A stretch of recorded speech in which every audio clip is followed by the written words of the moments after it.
Disney just paid $71 billion to fix a mistake Marvel made in 1993. That mistake created the Spider-Man we love, killed the X-Men we deserved, and almost prevented the MCU from existing. What if I told you every Marvel movie you've watched only exists because Marvel was so broke in the 90s they sold Spider-Man for pocket change?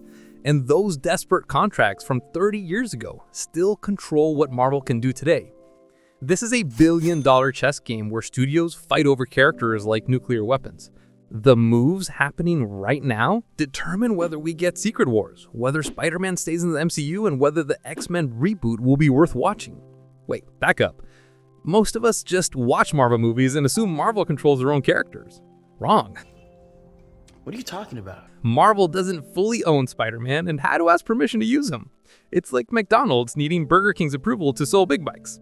This almost killed the MCU before it started. Picture this. It's 1996 and Marvel Entertainment is filing for bankruptcy. Not struggling, not downsizing, full bankruptcy. The company that created Spider-Man, X-Men, and the Avengers was worth less than what Disney would later pay for a single Star Wars movie. Comic book sales had crashed and Marvel was bleeding money with no way to stop it. They needed cash immediately, and they only had one thing to sell: their characters. What happened next was basically a corporate fire sale. Marvel took their most valuable intellectual property and sold it to whoever showed up with a checkbook. 20th Century Fox walked in and bought the film rights to X-Men and the Fantastic Four. We're talking about franchises that would eventually generate billions of dollars, sold for what now seems like pocket change. Sony Pictures bought Spider-Man in 1999 for $7 million. Let me say that again. $7 million for Spider-Man. That's less than what Tom Holland probably makes per Spider-Man movie today. Universal Pictures grabbed the Hulk, New Line Cinema got Blade, Lionsgate picked up Punisher. Marvel was having a yard sale with billion-dollar properties, and they were so desperate they couldn't negotiate better terms. Now, you might think those deals were simple. Marvel sells the rights, studios make movies, everyone moves on. But the contracts Marvel signed in desperation would haunt them for 30 years. Let's talk about what Fox actually bought. Their deal included a clause that basically said, as long as Fox keeps making X-Men or Fantastic Four movies, they retain the rights forever. The movies didn't have to be good, they didn't have to make money. They just had to exist. This is why we got that absolutely terrible Fantastic Four reboot in 2015 that literally nobody asked for. Fox wasn't trying to make a good movie.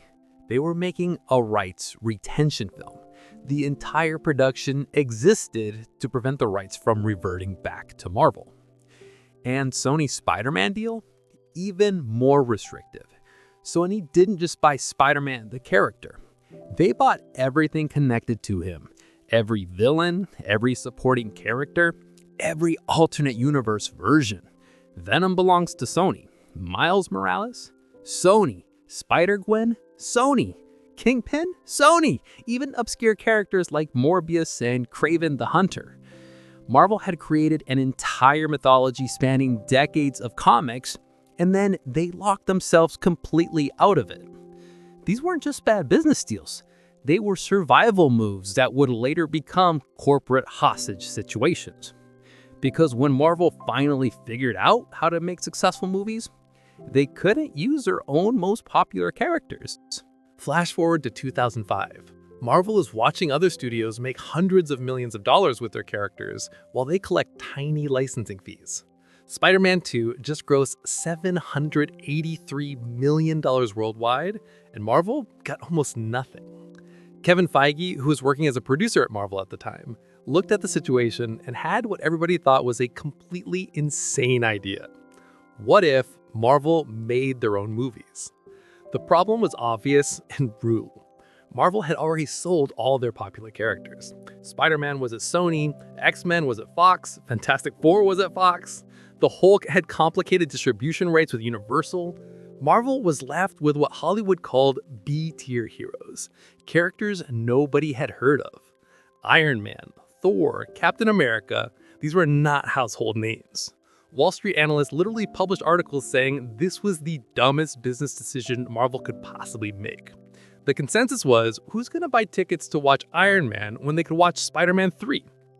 But Marvel had one advantage that the other studios didn't: creative control. If they financed their own films, they could build something unprecedented. A shared cinematic universe where every movie connected, where characters crossed over, where it would function like one massive serialized story. There was just one catastrophic problem. Making a superhero movie cost over $100 million, and Marvel was still basically broke. So they made the most desperate gamble in entertainment history. They took every character they had left and used them as collateral for a $525 million loan from Merrill Lynch. If Iron Man failed at the box office, the bank could legally seize the rights to Captain America, Thor, Black Panther, Ant-Man, Doctor Strange, and basically every character Marvel still owned. In 2008, something unexpected happened. Iron Man made $585 million worldwide and became a cultural phenomenon. Robert Downey Jr. became a megastar, and suddenly every studio in Hollywood wanted to be in business with Marvel. Disney made their move fast. In 2009, they bought Marvel Entertainment for $4 billion. At the time, entertainment analysts thought Disney massively overpaid. Today, the MCU has generated over $30 billion in box office revenue alone, not counting merchandise, streaming rights, or theme park attractions. But here's what makes Disney's acquisition absolutely fascinating. When Bob Iger signed that $4 billion check, Disney bought Marvel the company, but they didn't buy Marvel's most valuable assets. Those bankruptcy-era contracts were still active. Spider-Man was still at Sony. X-Men and Fantastic Four were still at Fox. Universal still controlled Hulk distribution rights. Disney had just paid $4 billion for a kingdom, but other companies controlled the crown jewels. So Disney did what Disney does when they want something. They started systematically buying everyone out. First target was Paramount Pictures, who had distribution rights to early MCU films. Disney paid $150 million just to get full control of Iron Man 3 and the Avengers. That sounds like a lot until you realize what those films would eventually gross. Universal was trickier. They had a deal where they could distribute solo Hulk films, which meant Marvel could use Hulk in team-up movies like Avengers, but couldn't make another standalone Hulk movie without giving Universal a massive cut. Disney's solution was brilliantly simple: just never make another solo Hulk movie. That's why Hulk's entire character arc happens in other people's films. No trilogy, no solo sequel. Disney refused to share profits. Let's talk about the most complicated deal in modern Hollywood: how Spider-Man exists in the MCU despite Sony owning him completely. For years after buying Marvel, Disney tried to buy Spider-Man back from Sony. They made offers, they negotiated, they probably offered embarrassing amounts of money. Sony said no every single time. And honestly, why wouldn't they? Spider-Man was a guaranteed money printer.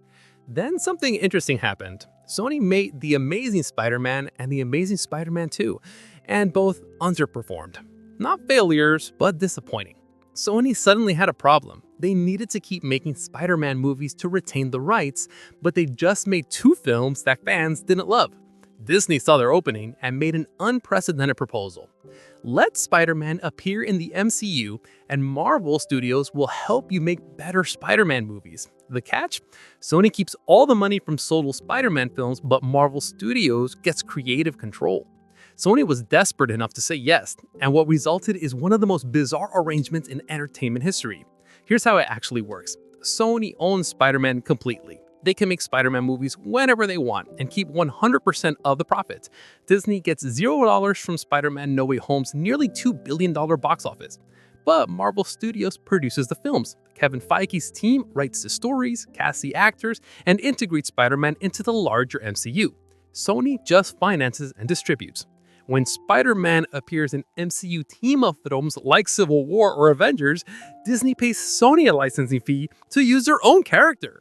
And here's the absolutely insane part. This entire arrangement gets renegotiated after every single Spider-Man movie. There is no long-term contract. After every film, Sony could just pull Spider-Man out of the MCU entirely. Remember how I said Disney spent $71 billion to fix Marvel's 1996 mistake? Here's that story. For a decade after buying Marvel, Disney had been rebuilding the company into an unstoppable franchise machine. The MCU was printing money, but there was one massive problem Disney couldn't solve. Fox still owned X-Men and Fantastic Four, and Fox had no intention of giving them back. For years, we watched Fox make X-Men movies that were completely disconnected from the MCU. Some were genuinely great, like Logan and the first two Deadpool films. Some were catastrophic disasters, like X-Men Dark Phoenix and that 2015 Fantastic Four reboot. But quality didn't matter to Fox. As long as they kept making movies, they kept the rights.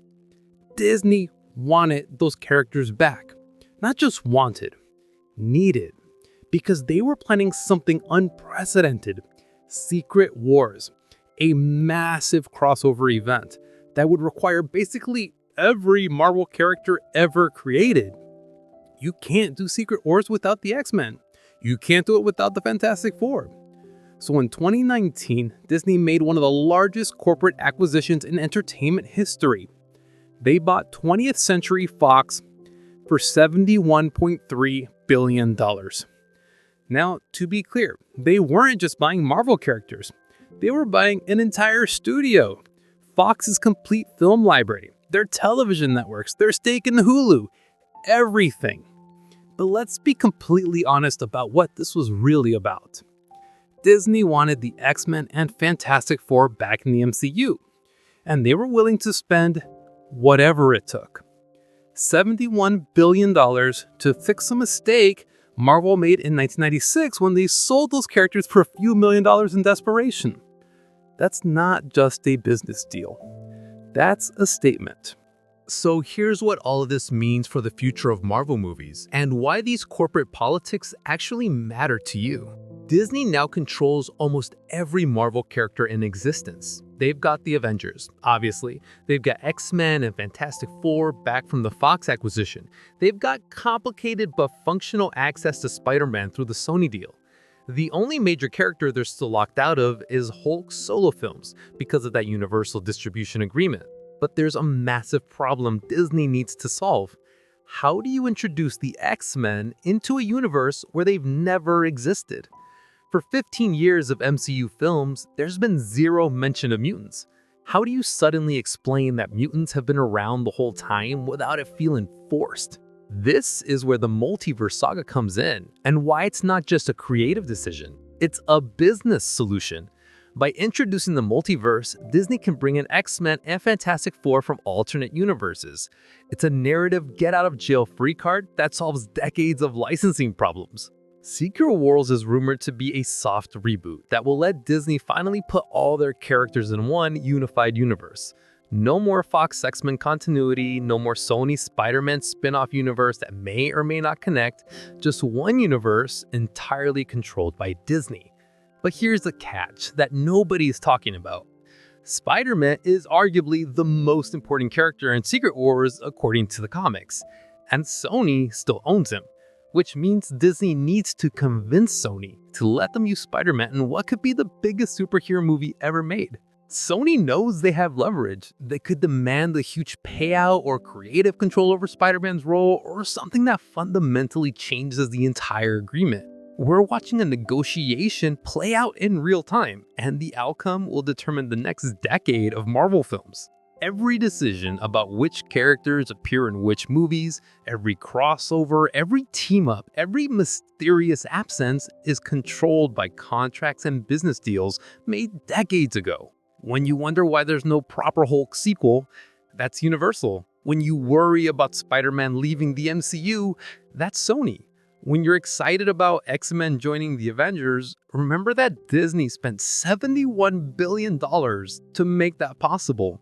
This isn't just movie trivia. This is a billion-dollar chess game determining what you watch for the next 10 years. This is Vellum.